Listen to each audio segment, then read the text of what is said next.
This is a Rogue Media Network podcast. Welcome, everybody, to Teach Me Pokemon, the podcast. I'm your host, Corey, and along with my co-host, Jared, we're best friends, been playing Pokemon for a very long time.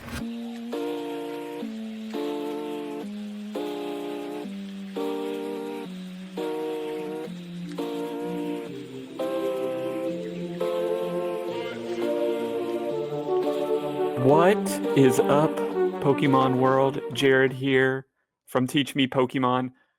I'm by myself today.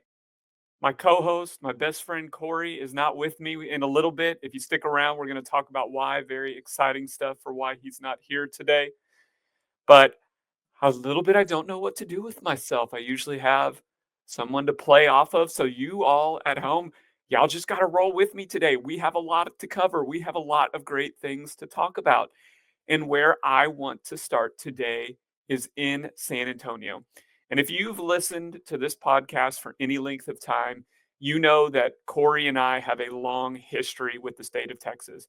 I was raised there. Corey and I went to college there. Texas is where Corey and I started playing Pokemon at a little cities in a town called Tom Bean.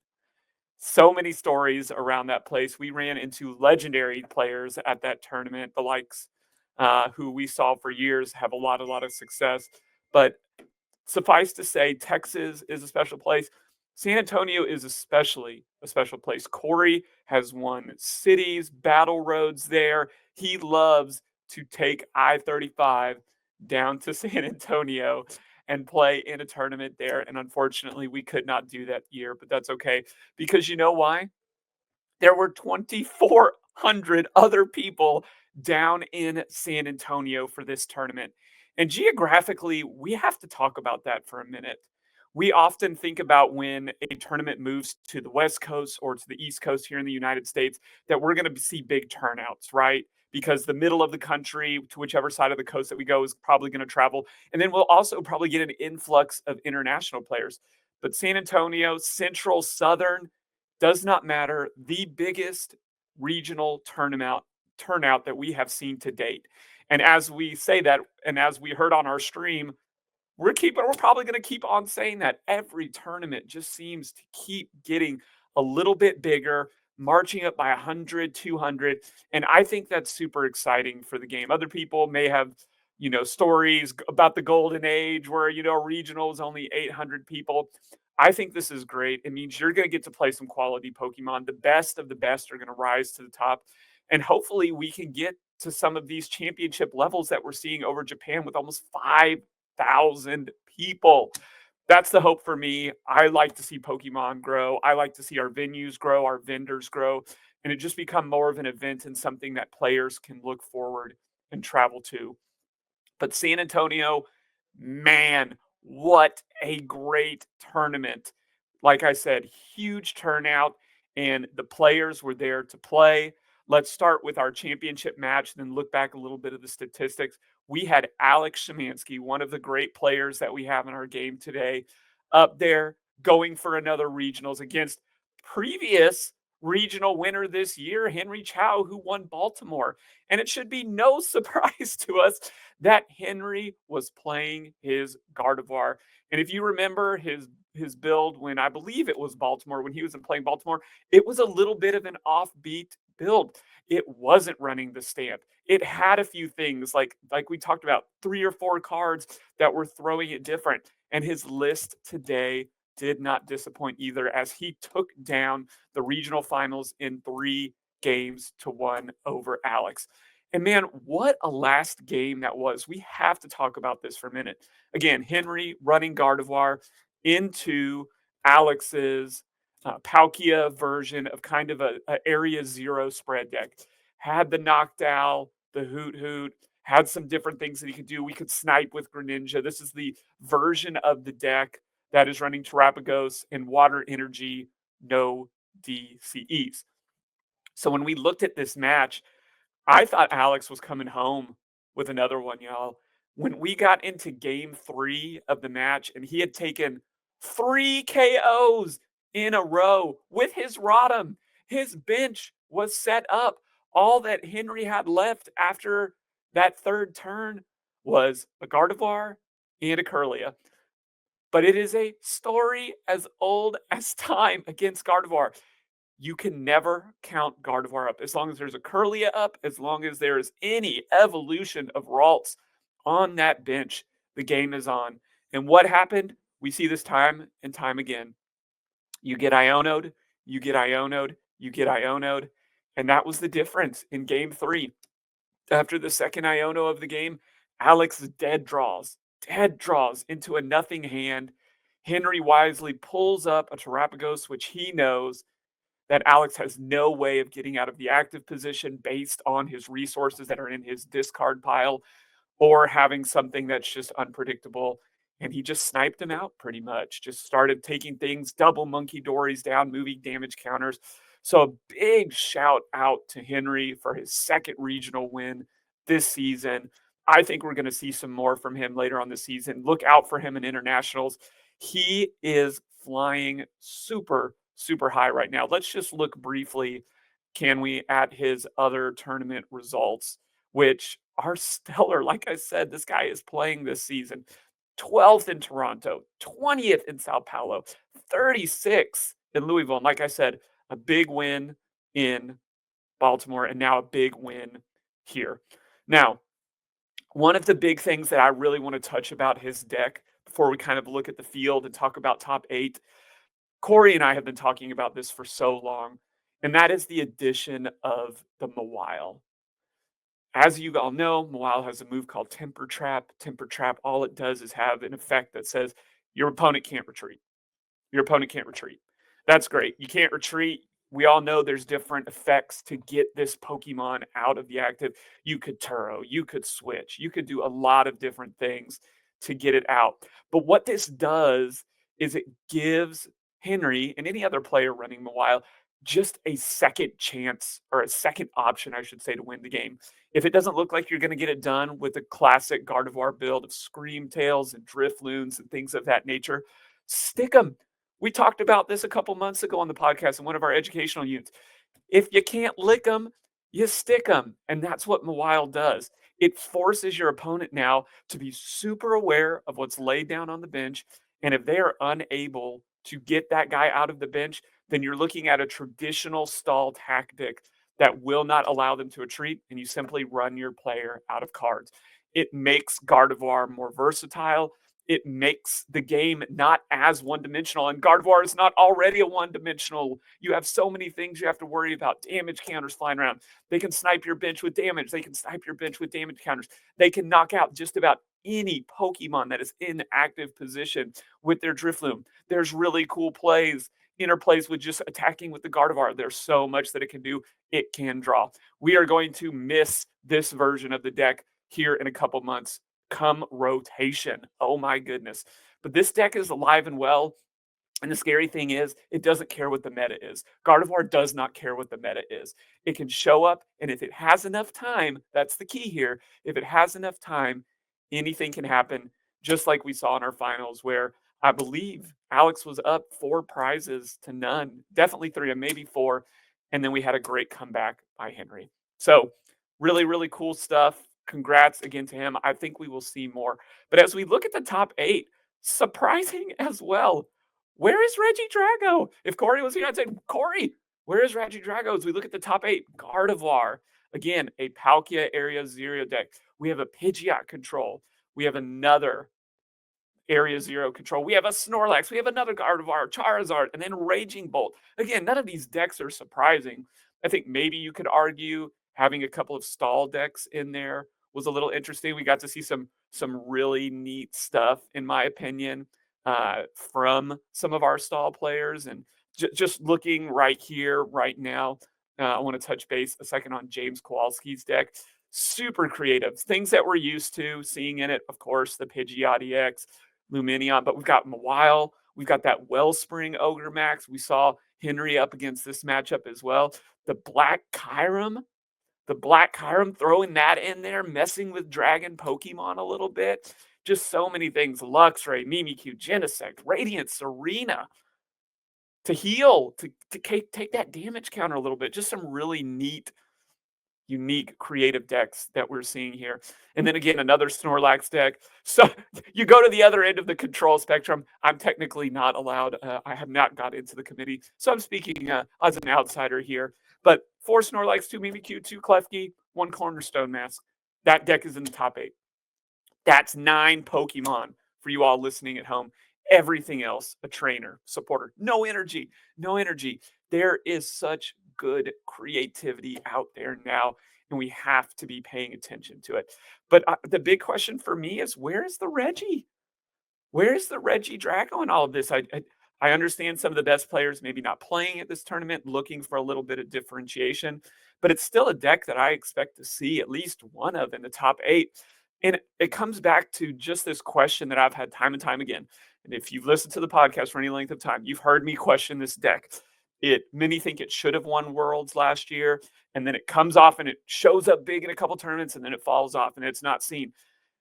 I don't know what to think of this deck. We're going to see it for a couple more tournaments. We're going to talk a little bit here about our upcoming tournaments. It's going to be around, but historically, thinking about this deck, how do we think about this deck? It's felt so streaky to me, and not streaky like it won a tournament and didn't. It's just like in the top 8, not in the top 8, not present at all, but still so many players in day 1 and day 2 playing this deck.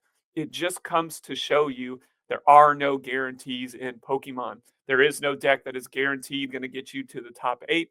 I know people think that from time to time. If I run what I think the best S+ tier meta deck, that I'm going to be there. It just doesn't work that way, y'all. It doesn't. So fun for me to see a top 8 that doesn't feature that. I'm sure it's fun for some of the casters as well to see a diversity in the top 8, to see what has been perennially this season reigned as the best deck not there in the biggest tournament, right? The best deck not there in the biggest tournament. Whoa, what do we think about that? But I think it's really, really just telling you about how great this meta is right now. I keep saying this week to week, the diversity that we have, the fact that any deck could win. If you would have told me Gardevoir was going to win this, I think I may have even said that last episode. I would have said, okay, great. I believe you. I'll take a Guardy. We've seen a lot of Charizard doing well. That's great. Any of these top 10 to 15 decks can win a tournament. And that's important because that has not historically been true in Pokemon. There have been super dry spells in the meta where either there was a rotating top 3 or just a top 2, and everybody else was on the outside looking in. Right now is such a great time to be playing Pokemon because you can pick up so many things and find success. And with new sets coming out and with new variations, even with what we're about to see and what we're about to talk about here in a minute, one Pokemon can shift the meta so much. One little Pokemon can shift the meta so much and change what's in people's deck. But that's San Antonio in a nutshell. Congrats to Henry. Congrats to Alex. Congrats to all the top 8 players. Regidrago, maybe we'll see you in the next tournaments. But let's talk about what that actually looks like. If we are looking now at what we have in our regionals schedule moving into February, I'm not going to lie, there's not a whole lot going on. In North America, we have what I would call a special event in Puerto Rico coming up here in about 3 weeks. So that'll be great. Still some great Pokemon to see. As we look at Europe, we have an internationals going on. And I think this is the most exciting thing that we're looking for. EUIC happening in London on February 21st. Expect fireworks here. We have new Pokemon coming into play. We have evolutions in play. We're going to see some cool things happening here. That's what we have to look forward in Europe.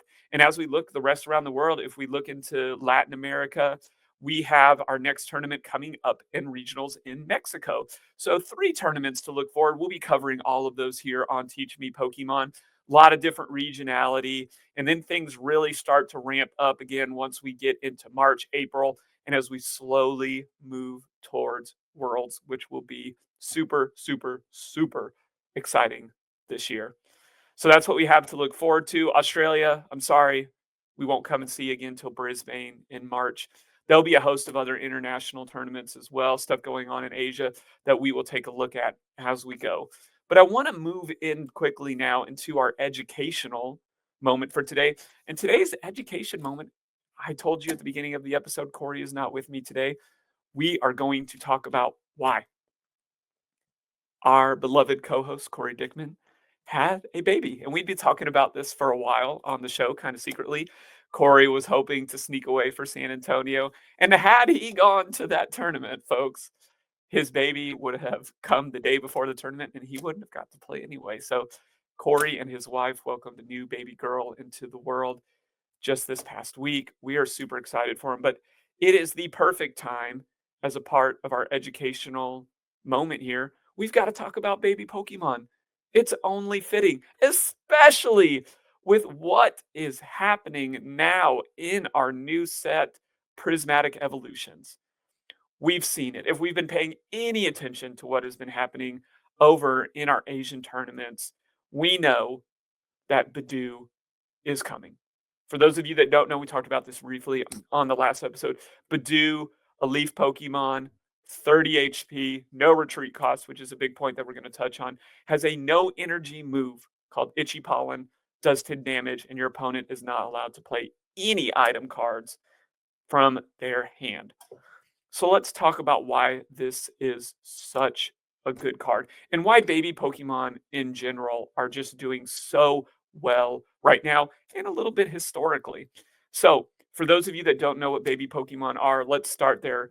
Baby Pokemon, they feel almost like evolutions that were added in late. We were so used to so long thinking, oh, Pikachu is the base form, and then it evolves into Raichu. Well, Pokemon said, no, we've got baby Pokemon, and Pichu can evolve into Pikachu, which evolves into Raichu. This came out in the video game, first saw in Gold and Silver. Later in the TCG, we saw it around E-Series, but it's just been a fun addition to the game. They're cute, they're low HP, but y'all, these are little Pokemon with big impact. If I could title that for what our education moment is called, Little Pokemon Big Impact, that is what they do. Usually they are somewhere 30, 50 HP, not much. And they're going to offer you some type of advantage for taking that risk on laying down such a low HP Pokemon. These things are very easily sniped. Attacks from other non-baby, but just basic Pokemon in the right situation just knock these things out. And for our current season, we have to talk about Cleffa. Cleffa we've seen in a variety of different decks. Cleffa has a move, no energy move, free retreat that says draw until you have 7 cards in your hand and that ends your turn. That has been a huge card in Regidrago this season, and it does so much for the deck. So let's talk about the advantages as we're seeing baby Pokemon right now, and then we'll focus specifically on little Badoo, as again, we have in our hearts little Badoo born to Corey Dickman and his wife. So right now, let's talk about what the advantage of some of our Pokemon, baby Pokemon are. The first thing is free retreat. And it's not free retreat bought about by an ability, bought about by some stadium card, anything. It's not something that's very easily shut down. I know there's a few tools and stadium cards out there that can add a retreat cost. Those are very rare in meta decks right now. So this little Badoo is great. You start with it, or Cleffa, you start with it, you stick it out there, and it's the perfect Pokemon after you get a Pokemon knocked out to send out there so that you can now make a decision. It's not often what you want out there, but as we have strategically and historically seen through Pokemon, the best thing that you can do when the turn passes to you and you maybe not know what you're doing, you're waiting to see what that top card is, or you're waiting to play a supporter or an item card to determine your next move, the best thing that you can do is stick a free retreat Pokemon out there. This does that, and it doesn't require you to run anything else. So that's point number 1, free retreat. Point number 2 is we have to talk about no energy moves. Baby Pokemon historically have had no energy moves. For those of you that don't know what I'm talking about, most Pokemon attacks, you have to attach at least 1 energy, if not more, to do its attack. This one is just letting you. Your attachment can go somewhere else where it will be more impactful and you're still able to do an attack. It's so favorable. It's so beneficial for you. And we've seen this in a lot of different ways. I remember the Elekid we saw last season, a little bit this season, in some of these kind of sniping spread decks. It's perfect, man. Get your energy resources going somewhere else, and you can attack. You can do damage. I know Cleffa doesn't do any damage. Badu is only doing 2 damage. That's okay. Your energy attached per turn is one of your most basic and powerful things that you can do. And Pokemon said, hey, we'll let you do an attack without that. Love it. I love it so much. That's why these Pokemon are high risk, high reward. I would say more reward. The other thing that these Pokemon do, the third thing that they're proud of, is they mess up the prize map in today's game. In today's game, not always, not historically, but in today's game, this is going to dramatically alter your prize map for your opponent. Right now, we live in the age of 2 prize Pokemon, the Vs, the V stars, the EXs, and we've seen it all throughout Pokemon and so many different things. As soon as Pokemon came out and said that a Pokemon can be worth more than 1 prize card, the game changed so much, right? Because and we've had episodes on prize maps. I encourage you to go back and listen to those. If you think about it, at 2 prizes, you could win in 3 turns. 2 prize, 2 prize, 2 prize equals 6 total prizes. You win the game. But what a 1 prize Pokemon like this does for you is it now is going to force at least 1 more turn if your opponent is forced. Obviously, they could guts, they could boss, they could get around it, but you're at least forcing your opponent to work around that. And then, hey, you could throw it out there again the next turn and force them. It's adding turns to the game. It's strategically advantageous to you for your opponent to go through this little Pokemon, and you don't mind it. It's out there to do its move, to achieve its goal, and then to hit your discard pile and to put you into a more advantageous situation. So those are kind of our 3 points about why baby Pokemon are so powerful. You're going to continue to see them. This Badu probably turns most decks into a 59 card deck. There's no reason not to run this in any deck. Again, it's no energy. It doesn't even have a specific energy cost. Put it in your deck. Lock up your opponent. If this goes down early on your opponent, say you're going second and your opponent can no longer play item cards, that is so brutal. This will allow setup decks to set up while stalling out your opponent. There's so many applications specifically of this Badu. Babies are here. Corey's baby is here. The baby Pokemon are here. Get prepared. But again, back to the big 3 reasons, as I said, no retreat, no energy changes the prize map for what is happening in your game. This is huge, and we have to be prepared for that. Baby Pokemon, I think, are always going to be around. And again, we so often gravitate toward our favorite big hitter Pokemon. These are some of the greatest Pokemon in the game right now that have an attack, right? They're not sitting on your bench accomplishing anything, that you put into the attacking position, you strategically use their attack, and then you as the player reap the benefits of them. Super exciting. Again, congratulations to Corey and his wife on their new baby. He may not be here for a couple weeks. That's okay. Teach Me Pokemon is going to keep going. Shout out to all of our baby Pokemon. And, we've got to shout out some other folks as well here. We've got to shout out Stray Collections. You can see their logo down there at the bottom. Big shout out to Stray Collection. Be sure to check them out. We'll throw our banner up right now. Right there. Hit up Stray Collections. They're opening Prismatic Evolution packs. This is one of the biggest sets to ever come out, and you can look at them and you can just see these great evolutions, and you can collect them all. So many people are trying to do it right now. Stray Collections is opening up those packs on their channel. Be sure to check them out, and be sure when you do that, if you want to grab something from their store, use the code TEACH10. That's TEACH10 all together, and get your 10% discount from their store. As for us, hey man, be sure to hit us up, hit that subscribe button, hit that alert button. We want to be with you, hanging out with you every single week, whether there's a tournament, no tournament. We've got some big goals. I'm actually about to leave today and go put our final touches on the new studio here in Nashville. So next week, I should be coming live to you from our studio in Nashville. One of the big, exciting many things that we are trying to. But thank you, everybody, so much for your support. We're getting close to 2K subscribers. Corey and I are super excited about that. We've got some big goals about where we want to see it go. But we will enjoy having you next time. And it's weird to say by myself. It's just kind of weird. I don't really know how to say it, but we'll catch you later. You can find us at roguemedianetwork.com. Teach Me Pokemon Podcast. Come and dive with us.